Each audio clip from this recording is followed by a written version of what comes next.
Welcome to Sputnik கழகம்ஸ் நெஞ்சம் மறப்பதில்லை episode 10. So இந்த எபிசோடுக்கு நம்ம எடுத்திருக்க செலிபிரிட்டி யாருன்னு பார்த்தீங்கன்னா மணிவண்ணன். இவரை பலருக்கு ஒரு குணச்சித்திர நடிகராகவும் ஒரு நகைச்சுவை நடிகராகவும் நம்ம கவுண்டமணி சத்யராஜ் காம்பினேஷனில் சில எப்பிக்கான காமெடிஸ் இது மூலமாக தான் நமக்கு ஞாபகம் இருக்கும். அவர் ஒரு டைரக்டர் என்பதும் நமக்கு தெரியும். கிட்டத்தட்ட 50 ஃபிலிம்ஸ் கிட்ட டைரக்ட் பண்ணியிருக்காரு. ஒரு 400க்கு மேற்பட்ட படங்களில் இவர் நடிச்சிருக்காரு. ஸோ இவரை பற்றி பர்சனலாக பார்க்கணுன்னா இவர் கோயம்புத்தூரில் சூலூருன்ற ஊரில் பிறந்தவர். அவங்க அப்பா அந்த சூலூரில் டிஎம்கேல ஒரு முக்கியமான ஆளாக இருந்தார். சின்ஸ் அப்பா டிஎம்கேல இருந்தனால இவருக்கு சின்ன வயசுலேருந்தே திராவிடம் மேலே கொஞ்சம் ஈடுபாடுகள் அதிகமாகவே இருந்துச்சு. அதே மாதிரி வளர வளர இவருக்கு கம்யூனிசம், நக்சலைட் இது மேலெல்லாம் கொஞ்சம் ஆர்வம் ஈடுபாடு வந்துச்சு. அப்புறம் கடைசி நேரத்தில் இவர் தமிழ் ஈழத்து மேலே வந்ததுனால அப்போ இருந்த நாம் தமிழர் கட்சியிலையும் மெம்பராக இருந்தார். இன்ஃபேக்ட் அவர் இறந்தப்ப அவர் மேலே தமிழ் ஈழத்தோட ஃப்ளாகை வச்சு தான் போர்த்தணும்னே சொல்லியிருந்தாரு. அதே மாதிரி தான் பண்ணாங்க. இப்போ ஒரு ஃபிலிமோகிராஃபின்னு வந்தோம்னா இவர் நிறைய டைவர்ஸ்டான ஃபிலிம்ஸ் டைரக்ட் பண்ணியிருக்காரு. லைக் ஒரு ரொமான்டிக் காமெடி இருக்கும், ஒரு சாதாரண கமர்ஷியல் படமும் இருக்கும், ஒரு சட்டையர் இருக்கும், ஒரு த்ரில்லர் இருக்கும். இப்படி எல்லாமே கலந்தது தான் இவரோட ஃபிலிமோகிராஃபியே. ஸோ அப்படிப்பட்ட இவரோட ஃபிலிமோகிராஃபியை பற்றி நம்ம பார்க்க போகிறோம். அதில் படமாக அவர் ஃபர்ஸ்டாக எடுத்த கோபுரங்கள் சாய்வதில்லை படத்தை பற்றி பார்க்க போகிறோம். யாராவது தெரிஞ்சவங்க அதை பத்தி சொல்லலாம். கோபுரங்கள் சாய்வதில்லை இந்த மூவி ஒரு விமன் சென்ட்ரிக்கான மூவி. ரொம்ப ஒரு டாமினன்டான ஒரு விமன் சென்ட்ரிக் மூவி. அவ்வளோ ஒரு ஸ்ட்ராங் மெசேஜ் இந்த மூவி கன்வே பண்ணுது. அப்பவும் சரி இப்பவும் சரி பெண்ணுக்கு ஒரு முக்கியமான விஷயம் கல்யாணம் அப்படின்றது திருப்பி திருப்பி அதை சொல்லிட்டே இருக்காங்க. இப்ப நம்ம அதை பிரேக் பண்ணிட்டு இருக்கோம். பட் இப்போ அதை பிரேக் பண்றதுலயே நமக்கு அவ்வளோ கஷ்டம் இருக்கு அப்படின்னா அப்போ இந்த மூவி 1982ல எடுத்திருக்காங்க. அப்போ அந்த டைம்ல எல்லாம் இப்படி ஒரு விஷயம், இப்ப எனக்கு கல்யாணம் வேண்டாம் அப்படிலாம் யோசிச்சு கூட பார்க்க முடியாது. ஏன்னா அவங்கள பொறுத்த வரைக்கும் கல்யாணம் பண்ணிக்கணும். அப்படி உனக்கு கல்யாணம் ஆகலையா, உனக்கு ஏதோ ஒரு ப்ராப்ளம் இருக்கு, ஏதோ நீ தீண்டத்தகாதவர், அந்த மாதிரி ஒரு ரேஞ்ச்ல தான் அவங்கள கிண்டல் பண்றது, ஒதுக்கி வைக்கிறது. சோ எல்லாமே அப்படிதான் பண்ணுவாங்க. சோ இந்த மூவிலயும் அருக்காணி அப்படின்ற ஒரு கேரக்டர். சோ அவளுக்கு கல்யாணம் ஆகல. ஏன்னா எந்த மாப்பிள்ளையும் அவளுக்கு செட் ஆகல. அதுக்கு என்ன ரீசன் அந்த மூவில சொல்லியிருக்காங்க அப்படின்னா, it's because of her appearance. அவளோட ஹேர் ஸ்ட்ரைட்டா இருக்காது. அதாவது எதெல்லாம் பியூட்டி ஸ்டாண்டர்ட்ஸ் அப்படின்னு சொல்லி நம்மளுக்கு இந்த உலகம் சொல்லுதோ அந்த எந்த பியூட்டி ஸ்டாண்டர்ட்ஸ்லயுமே அருக்காணி ஃபிட் ஆகவே மாட்டா. அவ ரொம்ப டார்க் ஸ்கின்டா இருப்பா. அவளோட டீத்ஸ் ப்ராப்பரா அலைன் ஆயிருக்காது. அவளோட ஹேர் ஸ்ட்ரைட்டா இருக்காது. அது எப்பவுமே அப்படியே வளைஞ்சிரும். சோ அவ பண்ற ட்ரெஸ்ஸிங்கா இருக்கட்டும், அவ பேச்சுல கூட இப்ப சொல்லுவாங்கல்ல, கொஞ்சமாவது ஷார்ப்பா பிஹேவ் பண்ணு. அவ ரொம்பவே இன்னசென்ட்டா இருப்பா.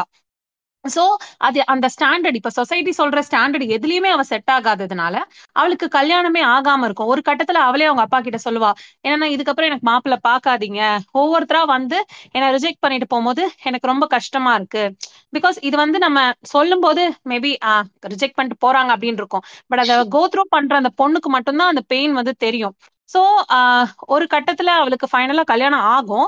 பட் அதுவுமே கல்யாணம் அந்த டைம்ல இந்த 1980s அந்த டைம்ல இந்த அரேஞ்ச் மேரேஜ், அப்புறம் இந்த காஸ்ட் சிஸ்டம், இன்இக்வாலிட்டி, டவுரி, இதெல்லாம் ரொம்ப டாப் டயர்ல இருந்த ஒரு டைம் அது. இப்பவுமே அது இருக்கு. பட் அப்பெல்லாம் அது அபாலிஷே பண்ண முடியாத அந்த ஒரு டாப் ஸ்டேஜ்ல அது இருந்துச்சு. சோ அந்த மாதிரி ஒரு டைம்ல இவளுக்கும் ஒரு இவளை கல்யாணம் பண்ணிக்க போற அந்த பையனையும் ஃபோர்ஸ் பண்ணி தான் இவளை கல்யாணம் பண்ணி வைக்கிறாங்க. பட் அவனுக்கு சுத்தமா அதுல இஷ்டம் இல்ல. ஃபர்ஸ்ட் ஆஃப் ஆல் அவனுக்கு அந்த பொண்ணை பிடிக்கல. பட் அதுல மெயினான ரீசன் என்னன்னா அவளோட அப்பியரன்ஸ் தான் மெயினான ரீசன். சோ அவன் என்ன பண்றான், வேற ஒரு மேரேஜ் பண்ணிக்கிறான் யாருக்கும் தெரியாம. பட் அந்த ஒரு மேரேஜ்ல அவன் எப்படிப்பட்ட பொண்ணை பண்ணிக்கிறான்னா, ரொம்ப மாடர்னா, அதாவது அந்த ஸ்டாண்டர்ட் பியூட்டி ஸ்டாண்டர்ட்குள்ள செட் ஆகுற ஒரு பொண்ணு. நம்ம அதை அழகு அப்படின்னு சொல்ல முடியாது. ஏன்னா அழகு அப்படின்றது யார் அதை செட் பண்ணி வைக்கிறாங்களோ அவங்கள பொறுத்த வரைக்கும் தான் அது அழகு. சோ அந்த மாதிரி ஒரு பொண்ணை கல்யாணம் பண்ணிக்கிட்டு சீக்கிரட்டா ஒரு லைஃபை லீட் பண்றான். சோ இந்த அருக்காணி அவளுக்கு அந்த விஷயம் தெரிய வரதுக்கு முன்னாடியே அவ இருக்கிற வீட்டுக்கு போறா. அந்த வீட்லயே ஒரு வேலைக்காரியா ஒர்க் பண்றா. பட் இவனுக்காக அவ தன்னை மாத்திக்கிறா. ஜூலின்ற கேரக்டர் தான் அவன் கல்யாணம் பண்ணிப்பான். அப்ப அந்த ஜூலி என்ன சொல்லுவானா, நீ இப்படி அசிங்கமா இருக்கறதுனால அவன் விட்டு போனான். சோ நீ உன்னை மாத்திக்கோ. மேபி மாத்திக்கிட்டா இந்த ஒரு தாட் இது ஒரு ப்ரீ கன்செப்ட் நோஷனா எல்லா பொண்ணுங்களுக்குள்ளயும் இருக்கும். மேபி நான் மாறிட்டா அவனுக்கு என்ன பிடிக்கும், மேபி நான் இவ்வளோ போல்டா இருக்கிறதுனால இல்ல இப்படி இருக்கிறதுனால தான் அவனுக்கு பிடிக்கல, நான் இன்னும் கொஞ்சம் சட்டிலா இன்னும் கொஞ்சம் சப்மிசிவா ஆனா அவனுக்கு என்ன பிடிக்கும் அப்படின்றது. சோ என்னோட ஒரு ஜோனை விட்டு நான் வந்து இன்னொருத்தருக்காக என்ன நான் மாத்திக்கிறேன். அஃப்கோர்ஸ் நம்ம வந்து சில விஷயங்கள்ல நம்மள மாத்திக்கலாம், ஆனா அது வந்து நம்மளுக்கும் பெனிஃபிஷியரியா இருக்கணும். பட் இன்னொருத்தனுக்கு என்ன பிடிக்கணும் அப்படின்றதுக்காக பிசிக்கலா நான் என்ன மாத்திக்கிறது வந்து again I want to gain is attraction. அது வந்து ஒரு லாங் லாஸ்டிங்கா இருக்காது. பட் இவ விஷயத்துல வந்து அவ தன்னை மாத்திக்கிறா. அதுக்கப்புறம் நிறைய இன்சிடென்ட்ஸ் நடக்குது. ஒரு கட்டத்துல ஆஹ் அவனுக்கு வந்து அவளுக்கு தெரிய வருது இவனுக்கு கல்யாணம் ஆயிடுச்சுன்றத. பட் அதையும் அவ அக்செப்ட் பண்ணிக்கிறா. சரி பரவாயில்ல, அட்லீஸ்ட் நான் கூடயாவது இருந்துக்கிறேன். இந்த ஏன் வந்து இவ இவ்வளோ லவ்வுக்கு பைத்தியமா ஒரு சப்மிசிவான ஒய்ஃபா இருக்கா அப்படின்னு சொல்லி நம்ம இவளை ஜட்ஜ் பண்ணவே முடியாது. ஏன்னா லவ் அப்படின்ற ஒரு விஷயம் வந்து நம்ம எந்த சரௌண்டிங்ல வளர்றோமோ அந்த சரௌண்டிங் நம்மளுக்கு எந்த மாதிரியான ஒரு லவ் ப்ரொஜெக்ட் பண்ணுதோ அந்த லவ் தான் நம்ம ஏத்துப்போம். அந்த லவ் தான் உண்மைன்னு நம்ம நம்புவோம். சோ இவ ஒரு வில்லேஜ் செட்டப்ல வளர்றா. அந்த இடத்துல வந்து ஹஸ்பண்ட்ஸ் எல்லாம் ஒய்ஃப்க்கு ரொம்ப சப்மிசிவா இருப்பாங்க. இப்ப இவளோட மாமனார் கேரக்டரே வந்து ரொம்ப டாமினண்டா இருப்பாரு. அவர் பையனே வந்து அவர் நில்லுனா நிக்கணும், உட்காரனா உட்காரணும். சோ அப்ப மத்த மென்லாம் நம்ம யோசிச்சு பார்க்கலாமே, அவ்வளோ டாமினண்டா இருப்பாங்க. ஒய்ஃப் வந்து என்ன ஆனாலும் நம்ம புருஷன் தானே, அந்த கல்லானாலும் கணவன் புல்லானா அந்த மாதிரி ஒரு கான்செப்ட்ல வந்து அவங்க எல்லாம் இருக்கும்போது ஆட்டோமேட்டிக்கா அவன் மைண்ட்ல வந்துருது ஹஸ்பண்ட் எப்படி இருந்தாலும் பரவாயில்ல, நம்ம அவரை அக்செப்ட் பண்ணிக்கணும் அப்படின்றது அவன் மைண்ட்ல வந்து அதையும் அவன் அக்செப்ட் பண்ணி வாழறா. பட் ஒரு கட்டத்துல அவன் வந்து ஏதோ ஒரு ப்ராப்ளம் வரும்போது இவன் என் ஒய்ஃப் அப்படின்னு ஒரு இடத்துல சொல்லிடுவான். அந்த பேர் மினிமமே வந்து அவளுக்கு அவ்வளவு சந்தோஷம் ஆயிடும். அவ கடைசியில அந்த ஊரை விட்டே போக ரெடி ஆயிடுவா. அப்ப அந்த ஜூலி கேப்பா, அந்த செகண்ட் ஒய்ஃப் கேப்பா, ஏன் நீ போற அப்படின்னா, இல்ல அவர் வந்து என்ன வந்து நான் அவரோட பொண்டாட்டின்னு அவர் சொல்லிட்டாரு, அந்த ஒரு வார்த்தையே எனக்கு ரொம்ப போதும். சோ அவளோட மென்டாலிட்டி அவ்வளோ இறங்கி வந்துரும், அவளோட ஸ்டாண்டர்ட் அவ்வளோ இறங்கி வந்துரும். பட் கடைசியில பார்த்தா அவன் அவளை அக்செப்ட் பண்ணிட்டு இந்த செகண்ட் ஒய்ஃபை விட்டுட்டு அவன் வந்து ஃபர்ஸ்ட் ஒய்ஃப் கூட போயிடுவான் அப்படின்ற மாதிரி அதை வந்து முடிச்சிருப்பாங்க. சோ இந்த மூவில நம்ம பார்த்தோம் அப்படின்னா இதுல வந்து ஒரு டிரான்ஸ்ஃபர்மேஷன் நடக்கும். பட் அந்த டிரான்ஸ்ஃபர்மேஷன் வந்து எவ்வளவு தூரம் பாசிட்டிவ் அப்படின்னு நம்ம கேட்டோம்னா, என்னை பொறுத்த வரைக்கும் தட் இஸ் நாட் ஹெல்த்தி. ஏன்னா இப்ப எனக்கு வந்து என்ன மாத்திக்கணும். இப்போ நான் குண்டா இருக்கேன், நான் கருப்பா இருக்கேன். If I want to change my body I can change. But இன்னொருத்தருக்கு என்ன பிடிக்கணும் அப்படின்றதுக்காக நான் இப்ப சேஞ்ச் ஆகுறேன் அப்படின்னா நாளைக்கு ஸ்டாண்டர்ட் மாறும், அப்போ அவங்க ப்ரையாரிட்டிஸ் மாறும், அப்போ நாளைக்கு அவங்களுக்கு ஏத்த மாதிரி திருப்பி நம்மளும் மாற வேண்டியது இருக்கும். சோ என்னைக்குமே நம்மளுக்கு எது செட் ஆகுமோ அதுக்கேத்த மாதிரி நம்ம மாறணும் அப்படின்ற அந்த மைண்ட் செட் தான் சொசைட்டி நம்மளுக்குள்ள கொடுக்கணும். பட் இந்த மூவியை பொறுத்த வரைக்கும் அந்த சரௌண்டிங், அது எடுக்கப்பட்ட அந்த எராவா இருக்கட்டும், அப்படிப்பட்ட ஒரு கண்டியூசிவான என்வாயன்மெண்ட் அது கிரியேட் பண்ணல. ஏன்னா அந்த சொசைட்டியே அப்படிதான் இருந்துச்சு. சோ இந்த மூவில வந்து அததான் வந்து டைரக்டர் வந்து ரொம்ப ஸ்ட்ராங்காவே இதுல போர்ட்ரே பண்ணிருப்பாரு. சோ இதுதான் வந்து என்னோட ஒரு நோஷனா இருக்கு இந்த மூவியை பத்தி. இதுல வந்து ஒரு ஸ்ட்ராங்கான பேட்ரியார்கி அப்படின்றது வந்து இருக்கு எல்லா இடத்துலயுமே. அதை வந்து நம்மளால பார்க்க முடியும். பிகாஸ் அவங்க தான் அந்த இடத்துல வந்து டெசிஷன் மேக்கர்ஸா இருக்காங்க. இப்போ அந்த அப்பா வந்து அந்த முரளி அவனோட அப்பா வந்து he was the decision maker of his family. அப்புறம் இவனுக்கு கல்யாணம் ஆன உடனே இவன் ஒய்ஃபை வந்து கண்ட்ரோல் பண்ணி இவன் ஒரு டெசிஷன் மேக்கரா இருக்கணும்னு நினைப்பான். கடைசியில ஜூலி ஒரு வார்த்தை சொல்வா, என்னன்னா உனக்கு தான் அவர் வேணும், நான் கூட தனியா இருந்துருவேன், ஆனா அவளால தனியா அருக்காணியால தனியா இருக்க முடியாது, சோ அருக்காணிக்கு தான் வந்து ஹஸ்பண்ட் வேணும். அது வந்து எந்த அளவுக்கு ட்ரூ அப்படின்னா, ஜூலிய வந்து நம்ம இப்போ இருக்கிற ஒரு 20-25ல என் ஏஜ்ல இருக்கிற ஒரு பொண்ணா நம்ம கன்சிடர் பண்ணிப்போமே. இப்ப நான் அந்த வார்த்தையை சொல்ல முடியும், ஏன்னா ஜூலி நல்லா சம்பாதிக்கிறா, அவளுக்கு செல்ஃப் கான்பிடென்ட் இருக்கு. இப்போ அருக்காணியோட கேரக்டர் வந்து நம்ம படிக்காதவன் மூவில இருக்கிற அந்த அருக்காணி கூட கம்பேர் பண்ணா அந்த அருக்காணியும் இந்த அருக்காணியும் ஒரே மாதிரி இருக்காங்கன்னு வச்சுப்போம் பிசிக்கலா. பட் அந்த அருக்காணி தன்னுடைய பாடியை எம்ப்ரேஸ் பண்ணா, அவளோட பாடியை அவ அக்செப்ட் பண்ணிக்கிட்டா. அவளையும் கிண்டல் பண்ணாங்க, அவளையும் ரிஜெக்ட் பண்ணாங்க, பட் அவ பாடியை அவ அக்செப்ட் பண்ணிக்கிட்டதுனால she was able to face everything. But இந்த இடத்துல இந்த அருக்காணி அவளோட பாடியை அக்செப்ட் பண்ணிக்கணும்னு நினைச்சா கூட அந்த சொசைட்டி அவளை பண்ண விடாததுனால அவளும் அதுக்கு அடாப்ட் ஆயிட்டா. ஓகே, என்னை யாரும் அக்செப்ட் பண்ணிக்க மாட்டாங்க, இந்த ரிஜெக்ஷனை என்னால வந்து டாலரேட் பண்ண முடியாது அப்படின்ற அந்த ஒரு கட்டத்துக்கு வந்து அவ போயிட்டா. அதனாலதான் ஜூலி அங்க கரெக்டா சொல்றா, அருக்காணி தன்னோட கான்பிடன்ஸ் அவ இம்ப்ரூவ் பண்ணல, தன்னை அவ மாத்திக்கல, அவளுடைய தேவைக்காக அவ எதுவுமே பண்ணல, அவ எம்பவர் ஆகவே இல்ல. சோ கண்டிப்பா அந்த காலகட்டத்துல ஒரு ஆண் துணை அவளுக்கு தேவைப்பட்டுச்சு. பட் ஜூலிக்கு அந்த அவசியம் இல்ல. ஏன்னா அவளுக்கு அழகு இருக்குன்றதுனால மட்டும் கிடையாது. ஜூலி வந்து தன்னை எம்பவர் பண்ணிக்கிட்டா, அவளுக்குன்னு ஒரு ஜாப் இருக்கு, அவளுக்குன்னு ஒரு சரௌண்டிங் இருக்கு, அவளால தனியா நிக்க முடியும். சோ இது வந்து நமக்கு ஒரு மெசேஜ் மாதிரி அப்பவே வந்து மணிவண்ணன் சொல்லிட்டு போயிருக்காரு. என்னன்னா, நீ எப்படி வேணா இருந்துக்கோ, பட் உன்னை நீ வந்து எம்பவர் பண்ணிக்கல, நீ உன்னோட கம்ஃபர்ட் ஜோன் விட்டு வெளியில போய் உன்னால தனியா நிக்க முடியும் நீ ப்ரூவ் பண்ணல அப்படின்னா, கடைசி வரைக்கும் இந்த பேட்ரியார்கல் சிஸ்டம்குள்ள இருந்து நீ சீரழியணும். ஜூலி மாதிரி உன்னால அதை பிரேக் பண்ணிட்டு வரவே முடியாது அப்படின்ற ஒரு ஸ்ட்ராங் மெசேஜை வந்து மணிவண்ணன் இது வழியா கன்வே பண்ணியிருக்காரு. ஆக்சுவலி இந்த எனக்கு சின்ன வயசுல இந்த கோபுரங்கள் சாய்வதிலையும் ரெட்டைவால் குருவி படமும் குழப்பினே இருக்கும். ஏன்னா கிட்டத்தட்ட நம்ம மோகனையா வந்து ரெண்டு ஒரே flat, at a time dealing two wives. ஆனா இந்த படம் இவ்வளவு இதா இருக்கு, அந்த படம் அப்படி இருக்காது. கடைசியில ரெண்டு பேரும் கூட சேர்ந்து வாழ்ந்துகிட்டு இருப்பாரு. அது கொஞ்சம் அபத்தமா தான் இருக்கு இப்ப பாக்குறப்ப. யா ஸ்டில் அது வந்து டெபு பிலிமே இப்படி மணிவண்ணன் எடுத்தாரு. அப்புறம் அதை தொடர்ந்து அவரு இன்னும் ரெண்டு மூணு படம் எடுத்தாரு. இளமை காலம்னு ஒண்ணு மோகனை வச்சு எடுத்திருப்பாரு. ஆனா அதுக்கப்புறம் அப்படியே கான்ட்ராஸ்டிங்கா ஒரு படம் எடுத்தாப்ல, அதான் 100வது நாள். 80s கிட்டின் ஹாரர் பிலிம் கூட சொல்லாது, வந்து சாதாரண ஒரு த்ரில்லர் படம் தான். ஹாரர் பிலிம் ரேஞ்சுக்கு ஒரு ட்ரீட்மெண்ட் இருக்கும். சுருக்கமா சொல்ல போனா நம்ம இப்ப அழகிய தமிழன்ல விஜய் வந்து எல்லாத்தையும் ப்ரீநாமினேஷன் பண்ணுவாரு, அதெல்லாம் வந்து அங்கே அப்பவே 80ஸ்லயே ஃபைனல் டெஸ்டினேஷனுக்குலாம் ஒரு முன்னோடி மாதிரி அப்பவே மணிவண்ணன் எடுத்து வச்சிருப்பாப்ல. அந்த படம் மூலமா தான் நம்மளுக்கு வந்து சத்யராஜ் வந்து ஒரு டெரர் வில்லனாவும் இன்ட்ரடியூஸ் ஆகுறாரு. அவர் சத்யராஜ் ஒரு தான் சொல்லியிருப்பாரு, இந்த படம் நடிச்சு முடிச்ச நேரம் எனக்கு அந்த வருஷம் மட்டும் ஒரு 27 படத்துல வில்லனா நடிகை ரோல் கொடுத்தாங்க, என்னை வந்து மணிவண்ணன் தான் அப்படி தூக்கி வச்சாருன்னு. சோ இந்த படத்துலயும் மோகன் இருப்பாரு. ஆனா அவர் வந்து கிளைமேக்ஸ் முன்னாடி வரைக்கும் ஒரு சாதாரண ஆளாகட்டு, அப்படியே கிளைமேக்ஸ்ல ஒரு டிரான்ஸ்ஃபர்மேஷன் அவருக்கும். சோ இப்படியாக அது ஒரு 100வது நாள் வந்து 100வது நாள் வந்து அப்படி ஒரு படமா அமைஞ்சிச்சு அந்த டைம். லைக் எப்படி சொல்லணும்னா, அது ஒரு கைட் புக்காவே இருந்துச்சு அந்த நேரம் த்ரில்லர் பிலிம்ஸுக்கு.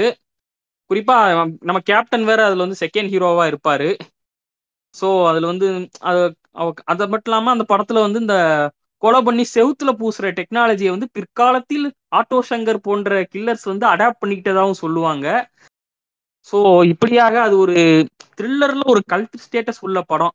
இதெல்லாம் எனக்கு தோணுன பாயிண்ட் சொல்லிட்டு, உங்களுக்கு யாராவது இந்த படத்தை பத்தி தோணுனாலும் சொல்லலாம்.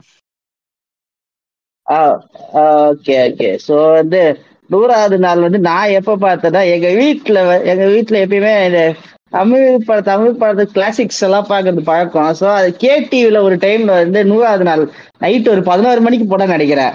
உமா உட்காந்து எங்க வீட்டுல எல்லாரும் பார்த்துட்டு இருந்தாங்களா, அதனால உட்காந்து பார்த்தேன். அப்பவே அது வந்து என்னடா இப்படி ஒரு படமாடான்னு சொல்ற ரேஞ்சுக்கு இருக்கும். என்னடா அது அப்படியே என்ன சொல்றது, ஒரு ஹாலிவுட்ல நம்ம 80ஸ்ல ஸ்லாஷர் மூவிஸ் இருக்கும் தெரியுமா, நம்ம ஹாலோவின்னு, டெக்சாஸ் செயின்ஸா மேசக்கரு, அந்த மாதிரி ஒரு சில படம் இருக்கும்.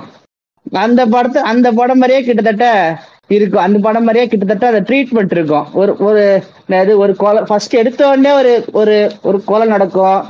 அது எதுன்னே தெரியாது. அது ஆனா ESPல வரும். ESPனா எக்ஸ்ட்ரா சென்சரி பர்செப்ஷன் சொல்லுவாங்க. அதாவது என்னன்னா, அது சைக்கலாஜிக்கல் டேர்ம். என்னன்னா வந்து முன்னாடியே நடக்கிற விஷயங்களும் தெரியும்னு சொல்லுவாங்க சைக்கலாஜிக்கலா ஒரு சில பேருக்கு ESPன்னு. ஸோ அந்த ESPயை வச்சு ஒரு பிளாட்டா வச்சு ஒரு மெயின் ஸ்ட்ரீம்ல ஒரு படம் கொடுக்க முடியுமா அப்படின்னு சொல்லிட்டு ப்ரூவ் பண்ணியிருந்தாரு நம்ம மணிவண்ணன் அப்பவே அந்த டைம்ல. அது விஜயகாந்த் வந்து அவர் வந்து அப்ப வந்து பெரிய ஒரு ஸ்டாரா அப்பதான் இன்ட்ரடியூஸ் அப்பதான் அவர் வந்து பெரிய ஸ்டாரா ஆகிற டைம்ல ஒரு தெரபிஸ்ட் ரோல்ல வருவாரு. நம்ம ஊர்ல தெரபிஸ்ட் ரோல்லாம் பாக்குறது ரொம்ப, சைக்காலஜிஸ்ட் ரோல்லாம் பாக்குறது ரொம்ப கஷ்டம். அது பெரிய ஸ்டார் நடிக்கிறது, அது இன்னும் ஒரு வளர்ந்து வர ஸ்டார் நடிக்கிறது இன்னும் ஆச்சரியமா இருந்துச்சு அந்த படத்துல. அந்த டைம்ல அது பெரிய இருந்துச்சு. இந்த படம் ஆக்சுவலா செட் நோட்டே என் நெரோ அப்படின்னு சொல்லிட்டு ஒரு இட்டாலியன் படத்தினுடைய ஒரு கவிழ் இது. ஆக்சுவலா அதிக அபிஷியல் ரீமேக் அந்த டைம்ல.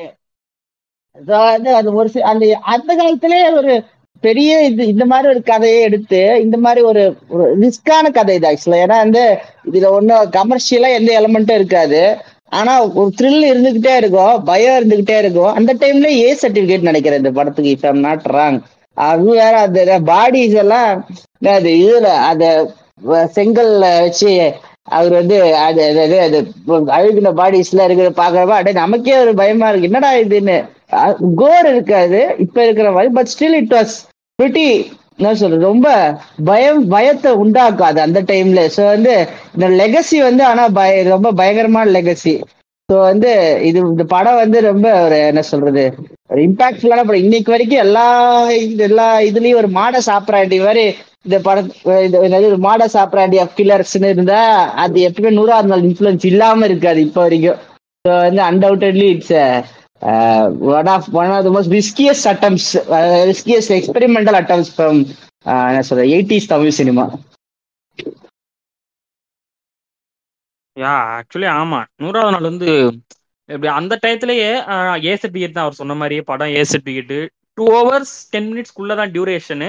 கதையை விட்டு எங்கேயுமே விலகாத ஒரு ஸ்கிரீன் பிளே. எப்பயுமே அந்த பரபரப்பு, அந்த பிரினாமினேஷன்ல வந்து விஷயம்லாம் தேடி போறது, அந்த ஒரு குங்குமமா அந்த ஒரு மேகசினையே டெரரா காட்டுவானுங்க. அந்த ஒரு கிளைமேக்ஸ் நோக்கி வரப்போ ஒரு 3 இடத்துல காட்டுவானுங்க. நமக்கே ஒரு மாதிரி அந்த குதிரைப்படம் போட்ட போட்டோவை பாக்குறப்ப லைட்டா அள்ளு விடும். அப்படி ஒரு கிளைமேக்ஸ் எல்லாம் கிட்டத்தட்ட அது பரபரப்பா போயிட்டு இருக்கு ஒரு 2-3 இடத்துல. இங்க வந்து இவன் மோகன்ட்ட வந்து மாட்டிக்கிட்டு இருப்பான், நம்ம நளினி மோகன் கண்டுபிடிச்சிருவான் அந்த சீடியை வச்சு அவன் தான் கில்லர்னு. அவன் இவளை வந்து ஒரு சைடு செவுத்துல இப்படி ஏத்திட்டு இருப்பான். இங்க வந்து நம்ம ஆளு சத்யராஜ் கூட சர்ச்சில் சண்டை போட்டு இருக்கிறப்பாரு விஜயகாந்த். அங்க முடிச்சுட்டு இவன்ட்ட வந்து உள்ள இருக்க அவளை காப்பாத்து. இப்படி படம் வந்து ஒரு லேயர்டா த்ரில் பண்ணிக்கிட்டே இருக்கு நம்மள. ஐயோ என்ன ஆக போதா, அங்க அவ இப்படி அவ அப்பதான் சத்யராஜ் வந்து தப்பிச்சு வந்திருப்பாளன்னு வந்து இவன் மோகன்ட்ட மாட்டுவா. இப்படி படம் வந்து அது ஒரு எப்படி சொல்றது, கடைசி நிமிஷம் வரைக்கும் அந்த ஒரு பரபரப்புக்கு பஞ்சம் இல்லை. அந்த டெம்ப்ளேட்டுக்கு ஏத்த மாதிரி போயிட்டு இருந்த படம் தான் அது. கிட்டத்தட்ட 100வது நாள். சோ இப்படி 100வது நாள் மாதிரி ஒரு படம் எடுத்தாரு. அதன் பின்னாடி அந்த ட்ரெண்ட் அவர், அதாவது நம்ம ஊர்ல ஒரு டைரக்டர் வந்து ஒரு ட்ரெண்ட் பண்ணிட்டாங்கன்னா அந்த ட்ரெண்ட்லயே 2-3 படம் பண்ணுவோம். பட் இவர் வந்து அப்படியே அடுத்து என்ன பண்ணாருன்னா, கொஞ்ச நாள் கழிச்சு சத்யராஜ் வந்து இவர் கூட இந்த படத்துக்கு அப்புறம் தான் நல்லா ஜெல்லானது. 2 பேரும் பயங்கரமான காம்போவா உருவாகி அடுத்து ஜல்லிக்கட்டுன்னு ஒரு படம் பண்ணாரு. அது ஒரு பக்கா கமர்ஷியல் படம், நம்ம சிவாஜி கூட ஒரு காம்பினேஷன்ல உருவான படம். சோ அந்த படத்தை பத்தி யாராவது தெரிஞ்சா சொல்லலாம் at the first place. Jallikattu மூவில வந்து அப்பவே வந்து இந்த ஆளும் வர்க்கத்தை பத்தி நல்லா கிளியரா காமிச்சு, எப்படி எப்படிலாம் ஜுடிஷியரை கண்ட்ரோல் பண்றாங்க, எப்படி எப்படிலாம் ஒர்க்கிங் கிளாஸை சப்ரஸ் பண்றாங்க அப்படின்னு. அதுல வந்து சத்யராஜ் அண்ணன் கூட ஒரு ஒர்க்கர்ஸ் யூனியனோட தலைவரா ஒரு கம்யூனிஸ்டா இருப்பாரு. அவரு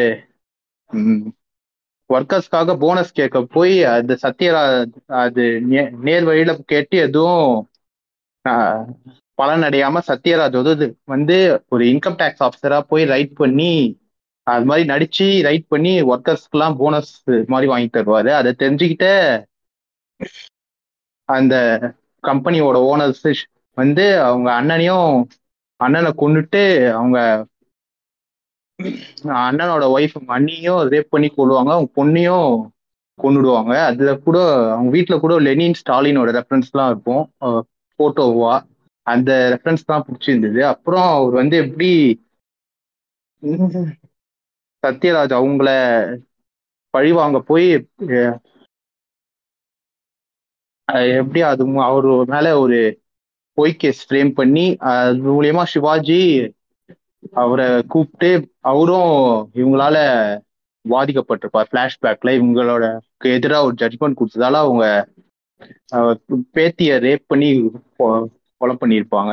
அவங்க 2 பேரும் சேர்ந்து எப்படி அவங்கள ரிவெஞ்ச் எடுக்கிறாங்க இந்த கேபிட்டலிஸ்ட் அப்படின்றது தான் இதோட ஸ்டோரி. எனக்கு அப்பவே அந்த டைம்ல வந்து எப்படி எப்படிலாம் இந்த மாதிரி ரூலிங் கிளாஸ் வந்து எப்படி எப்படிலாம் ஒர்க்கர்ஸை சப்ரஸ் பண்ணுது, எப்படி எப்படிலாம் அவங்களுக்கு ஏற்ற மாதிரி சட்டத்தை மாத்திக்குதுன்றதுலாம் நல்லா காமிச்சிருப்பான். அவ்வளோ பேசிக்கலி இந்த இவ்வளவு விஷயம் இருந்தாலும் இந்த படத்தை ஒரு விஜிலாண்டி ஆக்ஷன் மோட்ல தான் இப்ப எடுத்திருப்பாரு மணிவண்ணன். லைக் ஃபர்ஸ்ட் என்ன நார்மலா அதாவது இவர் குற்றமற்றவர்னு அவருக்கு தெரியும் நீதிபதிக்கு, ஆனா அவரால் எதுவும் ஆக்ஷன் எடுக்க முடியாதுன்னே அவர் ஹவுஸ் அரெஸ்ட் மாதிரி பண்ணி அவர் தீவுல வச்சு ஹெல்ப் பண்ணிட்டு இருப்பாரு. அப்புறம் இவரை காப்பாத்துறேன்னு வந்து இவர் கேர்ள் ஃப்ரெண்டு இவங்க கூட இருந்துக்கிறோம். அப்புறம் இந்த ரிவெஞ்ச் பிளாட்லாம் தெரிஞ்ச பிறகு அது அப்பவே வந்து நம்ம இந்தியன் தாத்தாவுக்கே சவால் விடும் வண்ணமாக ஒவ்வொரு வேஷம் போட்டு ஒவ்வொரு இடத்துக்கு போவாப்புல சத்யராஜ். அது நல்லா ஜாலியா இருக்கும் அந்த போர்ஷன். அதாவது ஃபன்னாவும் இருக்கும், அதே நேரம் அவரோட ரிவெஞ்சும் பயங்கரமா இருக்கு. எனக்கு எப்பயுமே அந்த கிளைமேக்ஸ் தான் ரொம்ப பிடிக்கும். அது அவர் ஒரு டிவி ஸ்டேஷன்ல ரம்யா கிருஷ்ணன் வந்து வில்லனை இன்டர்வியூ எடுத்துக்கிட்டு இருக்கு, இவன் அப்படியே சுட்டுட்டு ஓடுவாரு, தப்பிப்பாரு. ஆனா கிளைமேக்ஸ்ல அப்படி இப்படின்னு இந்த பார்த்தா அவர் கையில பச்சை குத்தி இருக்கு, இதுல இல்ல அப்ப இவர் இல்லைன்னு சொல்லி வெளியே வந்துருவாங்க.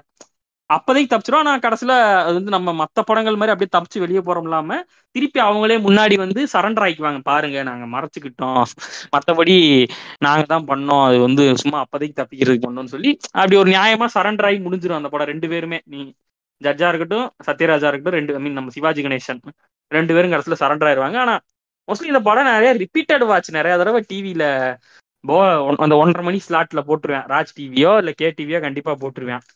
கரெக்டா அந்த ரிவெஞ்ச் சீனப்போ தான் கரெக்டா நான் பார்க்க ஆரம்பிப்பது. என்னன்னே தெரியாது, எப்போ போட்டாலும் கரெக்டா அந்த ரிவெஞ்ச் எடுக்க ஒவ்வொரு ஊருக்கு போற ஒரு வாட்டி ஏதோ வயசான தம்பதிகள் மாதிரி ராதா ஒரு வேஷம் கட்டி போறது, இந்த மாதிரி நிறைய அப்படி இருக்கும். அது ஒரு மாதிரி ஃபன் வாட்சா இருக்கு. இப்போ டீப் டவுன் இந்த மாதிரி கருத்துக்களும் உள்ள இருக்கும் அந்த படம்.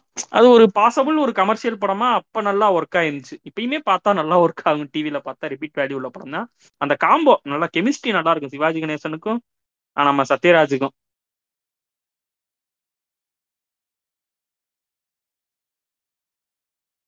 ஸோ இப்போ நம்ம அடுத்து பார்க்க போறோம் படம் மிக முக்கியமான ஒரு கல்ட் கிளாசிக். இப்போ வரைக்குமே அதோட டெம்ப்ளேட் எல்லாமே பட்டி தொட்டி எங்கும் ஃபேமஸ்.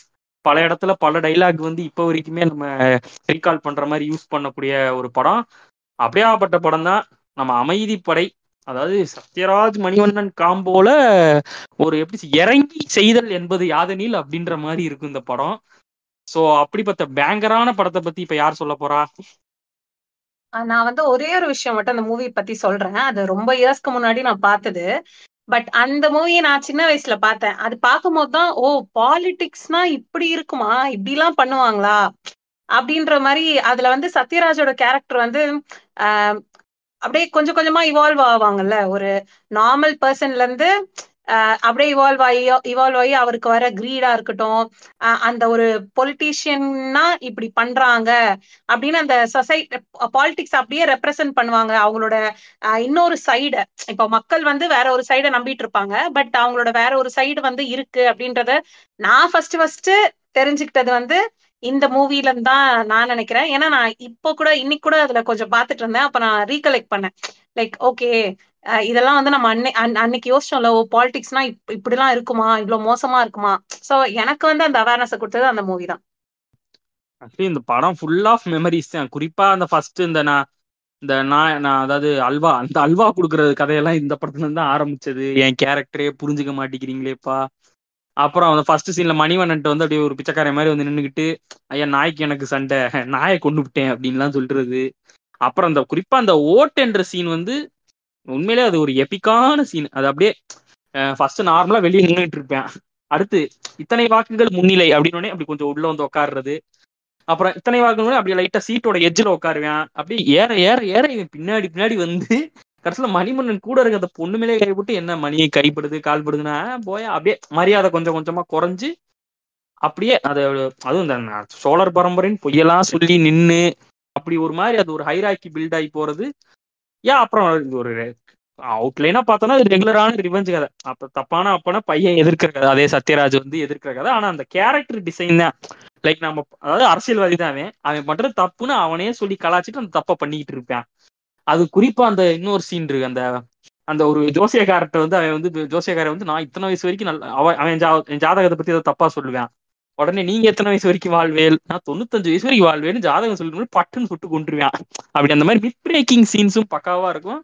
அதே மாதிரி ஒரு ஸ்டேஜ்ல வந்து அந்த சத்யராஜ் இருக்கிற கட்சியோட கலையிற மாதிரி இருக்கும் எலெக்ஷன் முன்னாடியே. அப்ப என்ன பண்ணுவாருன்னா ஒரு ஜாதி கலவரத்தை தூண்டி விட்டு அப்படியே டைவர்ட் பண்றது. ஸோ இப்படியாக வந்து அந்த கேரக்டர் டிசைன் ஒரு மாதிரி நல்லா இருக்கும். அப்புறம் கடைசியில அஸ் யூஸ்வல் அது வந்து எப்படி ஒரு ரிவெஞ்சா மாறும். ஸோ இப்படி வந்து அந்த படத்துல வந்து ஆல் அண்ட் அவுட்டா அடிச்சு தாக்கியிருப்பாங்க. இப்பெல்லாம் அந்த மாதிரி ஓப்பனா அடிக்க முடியுமா தெரியல தற்போது இருக்கும் அரசியல் சூழ்நிலையில். ஸோ அப்படியாற்பட்ட படமா வந்ததுதான் நம்ம அமைதிப்படை. இதை பத்தி வேற யாருக்கும் சொல்ல வேண்டியதுன்னு தான் சொல்லலாம். அதான் என்னன்னா அது கோயம்புத்தூர் குசும்புன்னு சொல்லுவாங்க தெரியுமா. இந்த படம் முழுக்க அமைதிப்படையில பார்க்க முடியாது. அம்பாலு வேற கோயம்புத்தூர் வேறையா. அவரு மணிவண்ணனா அவரு வேற இதுன்னு நினைக்கிறேன் இல்ல, கோயம்புத்தூர் நினைக்கிறேன், நாட் ராங். ஸோ அது ஒரு சர்க்காசம் இருந்துகிட்டே இருக்கும் படம் ஃபுல்லாவே. அந்த வில்லத்தனத்தை வந்து எப்படி வேணா காமிச்சிருக்கலாம். இந்த நம்ம ஒரு ஒன் டைமென்ஷனலா போயிருக்கலாம் சத்யராஜ் அவரோட இதுக்கு. அதுவும் அந்த டைம் ஆஃப் பீரியடுக்கு கண்டிப்பா வில்லன்னாலே ஒன் டைமென்ஷனலா போயிருக்கலாம் தான். ஆனா வந்து அப்படிலாம் இல்லாம அதுக்கு ஒரு மல்டி டைமென்ஷன் கொடுத்துருப்பாரு நம்ம மணிவண்ணன். ரைட்டிங்காவும் சரி, இவரு ஆக்டிங்காவும் சரி. Once you get the right actor, the job gets easily டன்னு சொல்லுவாங்க இல்லையா. ஸோ வந்து அது வந்து இந்த படத்துக்கு ஒரு மிகப்பெரிய வரப்பிரசாதமா ஆயிப்போச்சு. ஸோ வந்து அது வந்து இட் ஒர்க் ஒண்டர்ஸ் தான் இந்த படத்துக்கு. ஆனா கிட்டத்தட்ட ஒரு லெகசியே உருவாக்கிடுச்சு. இன்னைக்கு வரைக்கும் ரெஃபரன்ஸ் இல்லாத மீம்ஸ் கிடையாது. இது இல்ல படத்துலயே ரெஃபரன்ஸ் நிறைய வரும், சொல்ல வேணாம் நமக்கு. நிறைய படங்கள் ராகராஜ சோழன் எம்ஏ ரெஃபரன்ஸ் வரும். ஸோ வந்து it's like legacy created. So வந்து அதான் சொல்லணும்னு நினைச்சேன். எக்ஸாக்ட்லி. ஆக்சுவலி இந்த படத்தை வந்து கன்னடம், தெலுங்கு, கன்னடம், ஹிந்தில ரீமேக் பண்ணாங்க. பட் ஸ்டில் இந்த டச் அதுல இருந்திருக்குமான்னு எனக்கு ஒரு டவுட். ஏன்னா இது காம்போ, அப்படிப்பட்ட காம்போ. இந்த மாதிரி அங்க ஒரு கெமிஸ்ட்ரி ஒர்க் அவுட் ஆகுமா அப்படின்னு தெரியவே இல்லை. ஏன்னா அங்க இருந்த ஆளுங்க மூஞ்சியெல்லாம் பார்த்தா ரொம்ப இறுக்கமான மூஞ்சா தான் இருந்துச்சு. நம்ம மிதுன் சக்கரவர்த்தி இந்த மாதிரி ஆட்கள் தான் நடிச்சிருந்திருக்காங்க. பட் ஸ்டில் ஒரிஜினல் தான். அது மட்டும் இல்லாம ஆஸ் யூஷுவல் மணிவண்ணனுக்கு என்ன ஆச்சுன்னு தெரியல, இந்த படத்துக்கு சீக்வல்னு ஒண்ணு கடைசியா எடுத்து தொலைச்சாரு. அதை பத்தி பேச வேணாம். பட் அன்பார்ச்சுனேட்லி அந்த சீக்வல் ரிலீஸ் ஆகி ஒரு வித்தின் 1 monthலேயே அவரும் தவறிட்டாரு. பட் ஸ்டில் அவர் இது வரைக்கும் உருவாக்குன லெகாசி, அதாவது இப்ப அவரு டைரக்டோரியல்ஸோட அவர் காமெடியா நடிச்சப்ப நிறைய இடத்துல அவர் அங்கங்க போற போக்குல கருத்து தெளிச்சு விட்டு போயிட்டே இருப்பாரு. குறிப்பா அதான் இவரு, கவுண்டமணி, சத்யராஜ் 3 பேர் சேர்ந்துட்டாங்கன்னா படம் என்ன கதைனே தெரியாது. எல்லா படத்துலயும் இருப்பாங்க, ஆனா காமெடி மட்டும் பயங்கரமா இருக்கு எல்லா சைடும். அண்டு பொலிட்டிக்கலாவுமே அவர் வந்து ஓப்பனா நிறைய கருத்துக்களை சொல்றாரு. அதாவது விஸ்வரூபம் டைம்ல ஓப்பனா கமலா அப்போஸ் பண்ணி பேசியிருப்பாரு. நீ ஏன் அமெரிக்காக்காரனுக்கு வந்து அமெரிக்கன்ஸ் வந்து பெண்கள் குழந்தையெல்லாம் ஒண்ணு பண்ண, நீ யாரையா பாத்தியா, நீ எதுக்கு அமெரிக்காக்காரனுக்கு உருவி விட்டுக்கிட்டு இருக்கு, அந்த மாதிரிலாம் ஓப்பனா ஸ்டேட்மெண்ட் விடுவாரு. அதாவது அவர் பொலிட்டிக்கல் ஸ்டாண்ட்ல கடைசி வரைக்கும் கரெக்டா இருந்தாரு. அதனாலேயே அவர் வந்து இப்போ வரைக்கும் அவரோட படங்கள், அதாவது நிறைய அவரோட தக் மூமெண்ட்ஸ் வீடியோலாம் இருக்கு யூடியூப்ல. அவர் வந்து அசால்ட்டா நக்கல் பண்றது, நம்ம சூப்பர்ஸ்டிஷியஸை நக்கல் பண்றது, இதெல்லாம் வந்து அசால்ட்டா அவர் பண்ணதெல்லாம் வந்து தக் மூமெண்ட்ஸ் யூடியூப்ல கூட அதெல்லாம் பார்க்கவே மஜாவா இருக்கும். ஸோ அப்படி ஒரு அபரீதமான டேலண்ட் தான் நம்ம மணிவண்ணன். அதாவது ஆல்ரவுண்டர் லிட்டரலி. அவர் ஒரு படமும் எடுத்தா பெஸ்டா பண்ணியிருக்காரு. அதுலயும் அவர் குணச்சித்திரமாகட்டும், காமெடி ஆகட்டும், எல்லாத்துலயும் வில்லத்தனத்திலயும் அவர் ஆல்ரவுண்டரா இருந்து இப்பயுமே அவர் இறந்துட்டாருன்னு சொல்லுவாங்க. பட் ஸ்டில் அவர் அடிக்கடி பாக்குற ஒரு முகமா இருக்கனால அவர் என்னமோ இல்லாத மாதிரி இப்பயும் நடிச்சுக்கிட்டு இருக்காரு போல அப்படின்ற மாதிரி ஒரு ஃபீல் வந்துகிட்டே இருக்கும் அவரு நடிக்கிறப்ப. ஸோ அப்படியாற்பட்ட ஒருவர் தான் மணிவண்ணன். அவரை பத்தி இன்னைக்கு நம்ம பாட்காஸ்ட்ல பார்த்தோம். வேற யாருக்காவது அவரோட பொலிட்டிக்கல் ஸ்டான்ஸை பத்தி சொல்லணும்னாலும் சொல்லலாம். அதாவது நம்ம அது மணிவண்ணனுடைய ஸ்டைல் வந்து நம்ம சுந்தர் சி அவர்லாம் வந்து மணிவண்ணனோட அசிஸ்டண்டா தான் இருந்தாரு. ஸோ வந்து அது ஒன்று சொல்லியே ஆகணும். ஏன்னா சுந்தர் சி மாதிரி ஆளுக்கு நம்ம கொடுத்ததுக்காக மணிவண்ணனுக்கு கொடுத்துருக்கிறாரு. ஸோ வந்து அதை பத்தி நம்ம எல்லாம் பேசியே ஆகணும் இல்லையா? ஸோ வந்து அவருதான் ஒரு இன்டர்வியூல ரீசெண்டா சொல்லியிருந்தாரு மணிவண்ணன் அவருடைய ப்ராசஸ் எப்படி இருக்குன்னு ஃபிலிம் மேக்கிங். லைக் அது என்னன்னா, அந்த செட்டுல போய் தான் அவர் வந்து ஐடியாஸ் ஜென்ரேட் பண்ணுவாராம். படங்கள் ஐடியாஸ் அது செட்ல போய் தான் ஜென்ரேட் பண்ணுவாரா. So that they don't have a bound script. அந்த மாதிரி இருக்காது, ஒரு லைன் மட்டும் இருக்கும். அந்த நேரத்துல தே இம்ப்ரவைஸ் லாட்னு சொல்லுவாங்க. அது வந்து ஆனா அது வந்து நல்ல ஒரு காம்போ ஆஃப் ஃபேக்டர்ஸ் கிடைக்கிறதால தான் மேபி அவர் வந்து அவர் இம்ப்ரவைசேஷனுக்கு போய் got successful formula for. So வந்து அந்த சக்சஸ்ஃபுல் ஃபார்முலாவை அது எல்லாராலையும் ரீக்ரியேட் பண்ண முடியாது கரெக்டா. பட் ஆனா வந்து he did his best in all his films. அது வந்து சொல்லியே ஆகணும். ஏன்னா இன்னைக்கு யாரு வந்து பவுல் ஸ்கிரிப்ட் இல்லாம அப்படி பண்றது ரொம்ப கஷ்டம்தான். பட் ஆனா அது வந்து அவரோட லக்குன்னு சொல்றது டேலண்ட்னு சொல்றதா தெரியல. ஸோ வந்து that process paid its way. அதான் சொல்லணும். ஆக்சுவலி மணிவண்ணன் வந்து சாரி மணிவண்ணன் வந்து ஆக்சுவலி பிகினஸ். அவர் வந்து ஸ்டார்டிங்ல இவரு பாரதி ராஜாவுக்கு கதை ஆசிரியரா அந்த மாதிரிதான் வேலை பார்த்தாரு. இன்ஃபேக்ட் அவரோட கொடி பறக்குதா படத்துல வில்லனா நடிச்சிருப்பாரு. ஆனா என்னன்னு தெரியல, மணிவண்ணனுக்கு பாரதி ராஜா டப்பிங் கொடுத்துருப்பாரு. கேட்கவே ஆடா இருக்கும். பட் ஸ்டில் அவர் வந்து அப்படி ஆரம்பிச்சு அப்படி அவருக்குன்னு ஒரு தனி பாணி உருவாக்கி அவர் மூலமா பல பேரை உருவாக்கி இப்படியாக இருந்த மணிவண்ணனை நம்ம நினைவு கூர்ந்து கொள்வோம் இந்நேரம். ஸோ இதோட இந்த பாட்காஸ்டை நிறைவு செய்து கொள்கிறோம். இப்படிக்கு நான் ஜவஹர், மற்றவங்களும் உங்களை இன்ட்ரடியூஸ் பண்ணிக்கோங்க. ஆதித்யன், கியூரியஸர் ஆதித்யன் இங்க இந்த சைட்ல இருந்து. ஓகே, நன்றி, வணக்கம்.